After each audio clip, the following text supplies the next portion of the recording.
Hi friends, இந்த video பார்த்தீங்கன்னா நான் ட்ரெஸ்ஸை பற்றிலாம் சொல்ல போகிறதில்ல. இது ஒரு முழுக்க முழுக்க ஒரு ஸ்கேம் அலர்ட்னு சொல்லலாம். ஸோ ஒரு கஸ்டமர்னு அவங்கள சொன்னால் கஸ்டமருக்கே இது நான் சொல்கிறேன். அவங்களோட மோட்டிவ் என்னவா இருக்கும் அப்படின்ட்டு எனக்கு ஒரு மைண்ட் செட் இருக்கு. நான் இந்த என்ன நடந்துச்சு அப்படிங்கிறத சொல்கிறேன். அவங்களோட மோட்டிவ் என்னவா இருக்கும் அப்படின்ட்டு உங்களுக்கு தெரிஞ்சதுன்னா எனக்கு இந்த வீடியோ எனக்கு முடிஞ்ச உடனே கமெண்ட் பண்ணுங்க. ஸோ ஒருவேளை நான் தான் தப்பா புரிஞ்சுக்கிட்டேனா அப்படிங்கிறது உங்க கமெண்ட் பார்த்து நான் தெரிஞ்சுக்கிறேன். ஒரு சின்ன இன்சிடென்ட் தான். அது வந்துட்டு லாஸ்ட் மந்த் நடந்து விடாம லாஸ்ட் 3 டேஸ்க்கு முன்னாடி தான் முடிஞ்சதுன்னு நினைக்கிறேன். திரும்ப ஸ்டார்ட் பண்ணுவாங்களா தெரியல. இது வந்து ஒரு பொட்டிக் ஓனர்ஸ் இப்பதான் புதுசா ஸ்டார்ட் பண்ணிருக்கீங்க, பிசினஸ் ஹோம் பொட்டிக் வச்சிருக்கீங்க, ரன் பண்ணிட்டு இருக்கீங்க அப்படிங்கிறவங்க எல்லாருக்குமே ஒரு அலர்ட்டா இருக்கும். ஈவன் கஸ்டமர்ஸ்க்குமே. ஸோ என்ன மாதிரி இருக்காங்க அப்படிங்கிறத தெரிஞ்சுக்கிட்டீங்கன்னா உங்களோட ஃப்ரெண்ட்ஸ்க்கும் நீங்க ஷேர் பண்ணலாம். சிம்பிளாவே நான் சொல்லிடுறேன். ஷார்ட்டா ஸ்ட்ரெயிட்டா மேட்டருக்கு போயிடுவோம். என்னன்னா ஒன்றும் இல்லை. இப்போ ரீசெண்டா பாத்தீங்கன்னா லாஸ்ட் மந்த் திவாலி டைம் நினைக்கிறேன். அப்போ வந்துட்டு திவாலியெல்லாம் முடிஞ்சா திவாலி டைம் அதில் அவங்க லாஸ்ட் மந்த் வந்து என்கிட்ட ஒருத்தவங்க சாரீ வாங்கியிருந்தாங்க. லினன் காட்டன் சாரீ நான் போட்டிருப்பேன். ஸோ அதுல என்னன்னா 2 செட் நான் வாங்கியிருந்தேன் அந்த சாரீ. அதுல நான் வாங்கினதுலயே வந்து 2மே சேமா தான் வாங்கியிருந்தேன், எல்லோ கலர் சாரீ. பட் என்ன பண்ணிட்டு இருக்காங்க எனக்கு கொடுத்தவங்க அந்த ஷாப்ல, ஒண்ணு வந்துட்டு பார்டர் ஃபுல் சில்வர் கலர் இருக்கு, இன்னொன்று வந்துட்டு சில்வர்ல கொஞ்சம் இந்த மாதிரி விட்டு விட்டு வருது, அதாவது லைன்ஸ் போட்டு வருது ஸ்ட்ரைக்ஸோட. ஸோ இந்த பார்டர் வந்துட்டு மிஸ் மேட்ச் ஆயிருக்கு. ரெண்டும் நான் சேம் சாரீ நினைச்சு என்ன பண்ணிட்டேன், ஒரு சாரீ சோல்ட் அவுட் ஆயிடுச்சு. நான் வீடியோல காமிச்ச சாரீ. அதே மாதிரி இன்னொரு சாரீ வேணும்னு கேட்டிருந்தாங்க. சரி ஓகே இருக்குன்னு சொல்லிட்டு நான் கொடுத்துட்டேன். அதை பார்க்காம அது என்னோட மிஸ்டேக் தான், நான் அக்செப்ட் பண்ணிக்கிறேன். இதே மாதிரி வீடியோ எடுத்துட்டு இருந்தேன். அப்போ பாத்தீங்கன்னா 2 நாள்லயே போயிடுச்சு. ஏன்னா சேம் டே டிஸ்பேச்ன்றதுனால 2 நாள்லயே அவங்களுக்கு அந்த சாரீ போயிடுச்சு. தமிழ்நாடு தான். ஸோ போயிட்டு அவங்க வந்துட்டு எனக்கு கால் பண்ணியிருக்காங்க அந்த பார்டர் மிஸ் மேட்ச் ஆனதுனால. நான் வந்துட்டு வீடியோக்கும் லைக் மெசேஜ் பிஸ்னஸ்க்கும் ஒரே ஃபோன் தான் யூஸ் பண்றேன். அதனால மியூட் போட்டுட்டு வீடியோ வழக்கமா பேசுவேன். வீடியோ சவுண்டு மெசேஜ் பண்ற சவுண்ட்ஸ் எல்லாம் வந்துட்டு இருக்கும், வீடியோ எடுக்க முடியாது. அதனால மியூட் போட்டுட்டு நான் வீடியோ எடுத்துட்டு இருந்தேன். அப்ப என்ன ஆயிருக்குன்னா அவங்க பாட்டுக்கு கால் வாய்ஸ் மெசேஜ் போட்டுட்டு இருக்காங்க.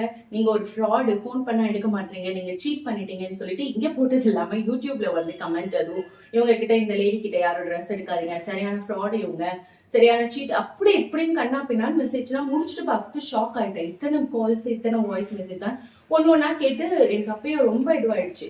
உங்களுக்கு என்ன ப்ராப்ளம் சொல்லுங்கன்ட்டு நான் பொறுமையாக தான் கேட்டேன். அப்பயும் அவங்க அப்புறம் தான் ஃபர்ஸ்ட் எடுத்தோன்னு என்ன சொல்லிட்டாங்க, இப்போ எனக்கு வந்துட்டு இந்த சாரியே பிடிக்கல, நான் ரிட்டர்ன் பண்ணோம் நாங்க. ஸோ நீங்களே யோசிச்சு பாருங்க, சாரி பிடிக்காததுக்கு யாராச்சும் ரிட்டர்ன் எடுப்பாங்களா? ஸோ நான் அதனால என்ன சொன்னேன்னா, நான் அப்படி ஒண்ணு தப்பான வார்த்தை சொன்னேன்னு தெரியல, உங்களுக்கு தெரிஞ்சா சொல்லுங்க. பர்சனல் ரீசன்ஸ்க்கு ரிட்டர்ன் அக்செப்ட் பண்ணிக்க மாட்டோம் மேம் அப்படின்னு சொன்னது அவங்களுக்கு ஒரு பெரிய வார்த்தை. அது எப்படி நீங்க இதை பர்சனல் ரீசன் சொல்லலான்ட்டு அதை வச்சே ரொம்ப நேரம் பேசிட்டு இருந்தாங்க. அதுக்கப்புறம் தான் பாயிண்ட்டுக்கு வந்தாங்க, பார்டர் கலர் பாருங்க சேஞ்ச் ஆயிருக்குன்ட்டு. அப்பதான் எனக்கு தெரிஞ்சு, அடடா ஆமா நம்ம இதை கவனிச்சிருக்கணும். சரி என்னோட மிஸ்டேக் நான் அக்செப்ட் பண்ணிக்கிறேன் மேம். பட் நீங்க வந்துட்டு பேசும்போது கொஞ்சம் வார்த்தை விடும்போது பார்த்து விடுங்க, ஏன்னா எங்களுக்கு ஹர்ட் ஆயிடுச்சு நீங்க சொன்னது. பட் இட்ஸ் ஓகே, எங்களோட மிஸ்டேக் இருக்கிறதுனால நான் எல்லாத்தையும் அக்செப்ட் பண்ணிக்கிறேன். உங்களுக்கு வந்துட்டு நான் சாரி தப்பா அமைச்சதுனால நீங்க எனக்கு அதை ரிட்டர்ன் போட்டுருங்க, நான் உங்களுக்கு அட்ரஸ் சென்ட் பண்றேன். அதுல வந்து ஒரு இயர்ரிங்கும் நம்ம காம்ப்ளிமெண்டா கொடுப்போம் சாரீஸ்க்கு, அதையும் சேர்த்து போட்டுருங்க, நான் உங்களுக்கு வந்துட்டு அமௌண்ட் ரீஃபண்ட் பண்ணிடுறேன் கைக்கு வந்தோன்னே. ஓகே நாங்க அட்ரஸும் போட்டேன். யோசிச்சு பாருங்க, அவங்க ரிட்டர்ன் போடுறேன்னு சொன்னதுனால தான் நம்ம அட்ரஸ் போடுவோம் இல்லையா? அவங்களுக்கு அப்ப புரிஞ்சுதுன்னு தானே அர்த்தம். பண்ணி எல்லாத்தையும் அக்செப்ட் பண்ணிட்டு ஒரு 4 நாள் கழிச்சு நான் வெளியே போயிருந்தேன். அப்போ வந்து கால் பண்ண மெசேஜ் பண்ணிட்டே இருந்தாங்க. நான் இப்ப கேட்டேன் என்னன்ட்டு, நீங்க என்ன இன்னும் வந்து வாங்கிக்கவே இல்லைன்னு. நான் ஷாக் ஆயிட்டேன். மேம் நீங்க தான் மேம் ரிட்டர்ன் போடுறேன்னு சொல்லியிருக்கீங்க. ஸோ உங்களோட நியர்பை எந்த கொரியர் இருந்தாலும் பரவாயில்ல, நீங்க போட்டு விடுங்க, கொரியர் அமௌண்ட்டும் சேர்த்து நான் உங்களுக்கு ரீஃபண்ட் பண்ணிடுறேன் அப்படின்னு சொன்னேன். அவங்க வந்துட்டு அது எப்படி நீங்க தான் வந்து வாங்கி, அவங்க நினைச்சுக்கிட்டாங்க பிளிப்கார்ட் அமேசான்ல. சரி அப்படின்னு நினைச்சிருந்தாலும் பிளிப்கார்ட் அமேசான்ல எத்தனை நாள் வரைக்கும் ரிட்டர்ன் கொடுப்பாங்கன்னு நீங்க யோசிச்சுக்கோங்க. மேக்ஸிமம் 1 வீக் அதுக்குள்ள ரிட்டர்ன் போடுறது தான். இது ஏன் நான் சொல்றேன்ட்டு உங்களுக்கு அப்புறம் புரியும். அவங்க என்ன பண்ணாங்க, இந்த மாதிரி சொன்ன உடனே நான் சொன்னேன், இல்லை மேம் நாங்க டைரக்டா எப்படி மேம் பிக் பண்ண முடியும், நாங்க வந்துட்டு ஹோம் பொட்டி. ஸோ யோசிச்சு பாருங்க, யாரோ ஒரு பர்சன், தேர்ட் பர்சன் வந்து எங்க கிட்ட இருந்து பிக் பண்ணிட்டு போயிட்டு போடுறாங்க, கொரியர் ஆஃபீஸ்ல இருந்து வந்து கொரியர் போடுறாங்க. ஸோ அந்த மாதிரி நீங்க உங்களோட அமௌண்ட் ரீஃபண்ட் பண்ணணும்னா நீங்க வந்துட்டு அந்த அமௌண்ட் நீங்க அந்த பொருளை கொடுத்தீங்கன்னா நாங்க ரீஃபண்ட் பண்ணிடுவோம், எங்க மேல மிஸ்டேக் அப்படிங்கிறதுனால. இததான் சொன்னோம். அவங்க அப்பயும் புரிஞ்சுக்கல. ஐயோ சாமி உங்ககிட்ட சாரி வாங்கினதும் போதும், நான் படுற பாடம் போதும்டா சாமி அப்படின்ட்டு அந்த கான்வர்சேஷன் அப்படியே கட் பண்ணிட்டாங்க. எனக்கு அதுக்கப்புறம் என்ன சொல்றதுன்னே தெரியல. மேம் நீங்க போட்டா நாங்க சாரி கொடுக்க போறோம்னு சொன்னா ரிப்ளை வரல, விட்டுட்டேன். அதுக்கப்புறம் 1 மந்த் ஆயிடுச்சு. 1 மந்த்க்கு அப்புறம் நீங்க யோசிச்சு பாருங்க, ஓகே அவங்க யூஸ் பண்ணிட்டாங்க அப்படிதான் நினைப்போம் நம்ம. என்ன பண்ணாங்கன்னா, திடீர்னு மெசேஜ் பண்ணி ஒரு 2, 3 டேஸ்க்கு முன்னாடி மெசேஜ் பண்ணிட்டு, எனக்கு நீங்க லொகேஷன் அனுப்பிச்சிருந்தீங்கல்ல உங்க அட்ரஸ், நான் இங்கேருந்து 30 மினிட்ஸ் தான். நான் நேர்லயே வரேன். வந்து உங்ககிட்ட சாரி தரேன். எனக்கு காசு குடுங்கன்றாங்க.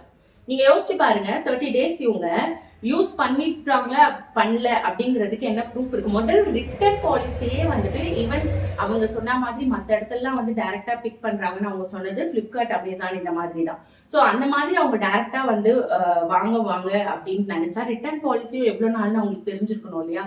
ஸோ 7 டேஸ் தான் நான் சொல்றேன். இத்தனைக்கும் மேம் இத்தனை நாள் கழிச்சு எப்படி நீங்க வருவீங்க? அதெல்லாம் அக்செப்ட் பண்ணிக்க முடியாது. நம்ம ரிட்டர்ன் போடுறதா இருந்தா நீங்க அப்ப கொரியர் ஆபீஸே எங்கன்னு தெரியாது. நாங்க இப்ப லொகேஷன் பார்த்து இவங்க வந்து டைரக்டா வர்றதுக்கு மட்டும் வழி தெரியுமா? இது ஒரு பாயிண்ட். நான் அப்ப கூட அதை கேட்கல. நானு நீங்க வந்துட்டு டைரக்டா வந்து அப்படி கொடுக்கணும் அப்படின்னு நினைச்சிருந்தீங்க, உங்களுக்கு நியர்பை நினைச்சிருந்தீங்கன்னா 30 மினிட்ஸ் ஆகுமா? ஓகே, நீங்க அப்படி நினைச்சிருந்தா அதை அப்பயே பண்ணிக்கலாம். நான் அப்ப மறந்துட்டேன். நானு எனக்கு இப்பதான் ஞாபகம் வருது. நான் அந்த சைடு வந்து சாரி கொண்டு வரல, இப்படி எல்லாம் சொல்லி ஒரே ஆர்கியூமெண்ட். அது வேற, இது உங்க தப்பு தானே, நீங்க வாங்கிதான் ஆகணும் அப்படின்ற மாதிரி சொன்னாங்க. அதான் சொன்னேன், நாங்க பண்ணது தப்புன்றதுனால தான் ரிட்டர்னுக்கே அக்செப்ட் பண்ணிக்கிட்டோம். நீங்க ரிட்டர்ன் போட்டுருந்தா உங்களுக்கு என்ன காசே கொடுத்துட்டு இருப்போம், கொரியர் சார்ஜும் சேர்த்து கொடுத்துட்டு இருப்போம். நீங்க போடாதது உங்க மிஸ்டேக், எங்க மிஸ்டேக் இல்லைன்னு சொல்லியிருந்தேன். அவங்க வந்துட்டு கேட்கறாங்க, நான் வரேன் அப்படின்னாங்க திருப்பி. நீங்க வந்தா இது வந்துட்டு ஷாப்பும் கிடையாது, வீட்டுல வந்துட்டு இது எப்படின்னா ரோ ஹவுஸ் மாதிரி, வெளியே செக்யூரிட்டி இருப்பாங்க. நான் அதுதான் சொன்னேன், செக்யூரிட்டி கூட உள்ள விட மாட்டாங்க, நீங்க வந்தீங்கனாலும் வேஸ்ட் தானே. அது அவங்களுக்கு ஹர்ட் ஆயிடுச்சோம். அது எப்படி நீங்க அப்படி சொல்லலாம், பாத்துக்கலாம் நாளைக்கு அப்படின்னாங்க. நான் அப்புறம் ஒரு 2 ஹவர்ஸ்க்கு யோசிச்சோம். ஹஸ்பண்ட் கன்சல்ட் பண்ணேன். லீகலா எப்படி போறதுன்ற வரைக்கும் நாங்க போயாச்சு. ஸோ போலீஸ் ஸ்டேஷன் கால் பண்ணி எல்லாமே பேசி ரெடியாக தான் இருந்தது. அதுக்கப்புறம் தான் எனக்கு இவங்க கிட்ட சில பேரை வந்துட்டு எப்படின்னா பார்த்தாதான் ஒரு நெகட்டிவ் ஃபீல் வரும். இவங்களுக்கு மெசேஜ் பண்ணாலே ஒரே ஒரு நெகட்டிவ் வைப்ரேஷன் தான் எனக்கு. அந்த மாதிரி அவங்களோட மெசேஜஸ் அவங்க ஃபுல் அண்ட் ஃபுல் இங்கிலீஷ்ல தான் போடுறாங்க. பட் அதை வந்துட்டு எப்படி ஒருத்தர்கிட்ட ஹர்ட், எப்படி பேசினா எவ்வளோ ஹர்ட் பண்ண முடியுமோ அந்த அளவுக்கு நான் அதை இப்போ ஷேர் பண்ணுவேன். அதுக்கு உடனே சண்டைக்கு வருவாங்க, என்ன அது எப்படி என் மெசேஜஸ் நீங்க ஷேர் பண்ணலாம். அதனாலதான் அது ஒரு ரீசனுக்காக தான் நான் அதை ஷேர் பண்ணாம இருக்கேன். அப்படி ஒரு மெசேஜஸ். சரி ஓகே அப்படின்னு சொல்லி யோசிச்சேன். போனா போகுது, எவ்வளோ பேருக்கு எவ்வளோ தானம் பண்றோம். இவங்க என்ன ஒண்ணு அதை ஸ்ட்ரெயிட்டா கேட்டிருந்தா கொடுத்துட்டு இருக்கலாம். எனக்கு இதுதான் மேட்டர், எனக்கு ப்ளீஸ் ஒரு சாரி கொடுங்கன்னு கேட்டா கூட கொடுத்துட்டு இருப்பேன் நான். இந்த மாதிரி வந்துட்டு இவ்வளோ கீழே இறங்கி ஏன்னு தெரியல. அப்புறம் சரி நீங்க வரலாம் வேண்டாம் மேம், அவங்களுக்கு என்ன பண்ணிட்டேன், அவங்க ஏற்கனவே அமைச்சிருந்தாங்க ரீஃபண்ட் என்ன இதுக்கு பண்ணணும்னு சொல்லிட்டு அட்ரஸ் நான் அனுப்பும் போதே ஓகேன்னு சொல்லிட்டு அந்த இதுக்கே நான் உங்களுக்கு ரீஃபண்ட் பண்ணிட்டேன். பட் எனக்கு சாரி வேண்டான்ட்டு மெசேஜ் போட்டேன். ஏன்னா இது வந்துட்டு வீட்டுல எல்லாருமே பார்ப்பாங்க, இவங்க வந்துட்டு சாரி கொடுப்பாங்க, அது ஒரு பெரிய ப்ராப்ளமா கிரியேட் ஆகும். அதனால வேண்டாம் அப்படின்னு சொல்லிட்டேன் நான். பட் எனக்கு முடிஞ்சா லீகலா என்னால போயிருக்க முடியும். பட் எனக்கு அதுதான் சொல்லல, அந்த நெகட்டிவிட்டி வேண்டாம். எனக்கு அவங்கள கட் பண்ணி விடணும்னு தான் தோணுச்சு. எனக்கு அவங்கள சுத்தமா பிடிக்கல சொல்லணும்னா. அவங்க கிட்ட பேசுறது கூட பிடிக்கல அவங்க பண்ணது. இவங்க கிட்ட இவங்க கீழே நம்ம இறங்கணும்னா இவங்களுக்கும் நமக்கும் வித்தியாசம் இல்லாம போயிடும். அப்படிங்கிறதுனால சரி ஓகே இது நமக்கு ஒரு லெசன் அப்படின்னு நினைச்சிட்டு அவங்களுக்கு என்ன பண்ண கேஷ் போட்டு. ஆனா அவங்க வாங்கிட்டோம். அவங்க சொன்னாங்க பாருங்க டைலாக்கு, இதை நீங்க வந்துட்டு எனக்கு காசு பிரச்சனை இல்லை, நீங்க வந்துட்டு உங்களோட தப்பை புரிஞ்சுக்கணும், அதுதான் என்னோட மோட்டிவ்னு அனுப்பிச்சாங்க. இப்ப நான் என்ன தப்பு பண்ணிட்டேன், என்ன புரிஞ்சுக்கலன்னு தெரியல. இவ்வளோ நாள் வச்சு ஒரு சாரியை யூஸ் பண்ணிட்டு இவங்க எடுத்துட்டு வந்து கொடுத்தோன்னு நான் காசு கொடுக்கலையா, அது தப்பாமா. இவங்க எந்த ஊர்ல இருக்காங்க, எங்க படிச்சாங்க, ஒன்றும் புரியல. சரி ஓகே, அவங்களோட மோட்டிவ் என்னன்னு எனக்கு புரிஞ்சிச்சு கிளியரா. அவங்களுக்கு தேவை சாரி, காசு இல்லாம வாங்கணும், இதுதான் அவங்களோட மோட்டிவ். அதுவும் இல்லாம ஒரு சின்ன பொட்டிக், சப்போஸ் யோசிச்சு பாருங்க, பெரிய பொட்டிக்ல இவங்க இந்த மாதிரிலாம் பண்ணியிருந்தாங்கன்னா இவங்களெல்லாம் என்னன்னு கூட மதிச்சிருக்க மாட்டாங்க. அவங்க வந்துட்டு தேடி இந்த மாதிரி ஃபைன் பண்றாங்க. யார் இப்போ ரீசெண்டா வந்துட்டு ஆரம்பிச்சிருக்காங்க, ஏட்டு நம்மளோட நியர்பை லொகேஷன் இதெல்லாம் பார்த்துட்டு அவங்களோட மோட்டிவ் என்னன்னு தெரிஞ்சிருச்சு. ஈவன் நாங்க லாயர் கிட்ட செக் பண்ண போவோம், அங்க அதே தான் சொன்னாங்க, இவங்க கிட்ட எல்லாம் நம்ம இறங்கி நம்மளோட இதுவும் கெடுத்துக்க வேண்டாம் அப்படின்னு சொல்லிட்டு என்ன பண்ணியாச்சு, காசை கொடுத்துட்டு நீங்க அட்வைஸ் எல்லாம் பண்ண வேண்டாம் ஓகேவா. எனக்கு நல்ல அதுவும் உங்களுக்கு அப்பதான் குட் கஸ்டமர் கிடைப்பாங்கன்னு ரொம்ப கடுப்பாயிடுச்சு. எனக்கு குட் கஸ்டமர் இருந்தா போதும், நீங்க வேணாம் அப்படின்ட்டு. எனக்கு இதுக்கு மேல அவங்களை எப்படி வந்துட்டு சொல்றது அவங்கள அப்படின்றது தெரியல. எனக்கு குட் கஸ்டமர் இருந்தா போதும், பட் நீங்க வேண்டாம் அப்படின்ற மாதிரிதான் நான் மெசேஜ் போட்டிருந்தேன். காசையும் கொடுத்துட்டேன், சாரியும் தயவு செஞ்சு கொண்டு வராதுங்கன்ட்டு. உடனே ஓகே, நம்ம 2 பேர் சைட்லயும் வந்துட்டு ரியலைசேஷன் இல்லை, அது உங்களோட பிசினஸ் க்ரோத்கே நல்லது இல்லைன்னு திரும்பி அட்வைஸ் பண்ணாங்க. நம்ம தாயே உங்க அட்ரஸும் வேணாம் ஒன்றும் வேணாம்னு சொல்லிட்டு it's okay thank you bye bye அப்படின்னு சொல்லிட்டு க்ளோஸ் பண்ணிட்டேன். அதோட இது வரைக்கும் வரல. திரும்பி எந்த ரூபத்துல வருவாங்கன்னு தெரியல. பட் அவங்களோட மோட்டிவ் தெரிஞ்சிச்சு. திரும்பி வந்தாங்கன்னா லீகலா தான் நாங்க பார்ப்போம். ஏன்னா ஒரு வாட்டி தான் சார்ஜஸ் கொடுக்க முடியும்.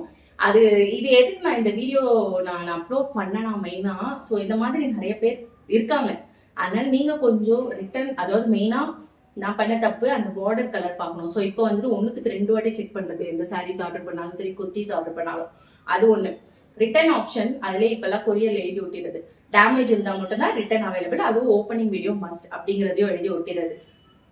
அதே மாதிரி இன்னொரு பாயிண்ட் என்ன ஆட் பண்ணணும்னு நினைக்கிறேன்னா, 4 days 5 daysக்குள்ள ரிட்டர்ன் பண்ணணும்னா பண்ணுங்க. இன்கேஸ் டேமேஜ் இருந்துச்சுன்னா அதுக்கு மேல நாட் அக்செப்டட் அப்படிங்கிறதையும் ஆட் பண்ணணும் போல. ஏன்னா இந்த மாதிரி ஆளுங்கெல்லாம் இருக்காங்க. பட் அதுக்காக எல்லாரையும் தப்பு சொல்ல முடியாது. என்னோட கஸ்டமர்ஸ் எல்லாமே ரொம்ப ரொம்ப ஸ்வீட் கஸ்டமர்ஸ், எனக்கு நல்லா தெரியும். பட் யாரோ ஒருத்தர் எனக்கு ஒரு லெசனுக்காக கடவுள் அனுப்பிச்சு வச்சதா நினைச்சுக்கிட்டேன் நான். இது ஒரு ஜஸ்ட் ஒரு லெசன். அவங்களோட மோட்டிவ் என்னன்ட்டு எனக்கு ஒரு மைண்ட் செட் இருக்குன்னு சொன்னேன் இல்லையா. அதாவது அவங்களுக்கு வந்துட்டு சாரியும் வேணும், காசு இல்லாம வாங்கணும், நம்மள வந்து டார்ச்சர் பண்ணணும், மென்டலா ரொம்ப டிப்ரெஷன் பயங்கரமா வந்துட்டு எனக்கு இரிட்டேட் ஆயிடுச்சு. ஒரு என்ன சொல்றது, பிபி எல்லாம் எகிரிச்சு அந்த மாதிரி. அவங்கள மாதிரி என்னால வார்த்தையை விட முடியும். பட் அது நல்லது இல்லைன்றதான் சைலண்டா இருந்தேன். இதுல இருந்து உங்களுக்கு அவங்களோட மோட்டிவ் என்னவா இருக்கு, வேற ஏதாச்சும் மோட்டிவா இருக்கு அப்படின்ட்டு உங்களுக்கு தோணுச்சுன்னா எனக்கு கமெண்ட் பண்ணுங்க, நான் பார்த்து தெரிஞ்சுக்கிறேன். இது ஜஸ்ட் ஒரு அலர்ட் வீடியோ தான். ஸோ யாரெல்லாம் வந்து குட்டியா பிசினஸ் ஆரம்பிச்சிருக்கீங்களோ அவங்க எல்லாருக்குமே ஆல் தி பெஸ்ட் சொல்லிக்கிறேன். ஸோ கொஞ்சம் உஷாரா இருங்க. தேங்க்யூ.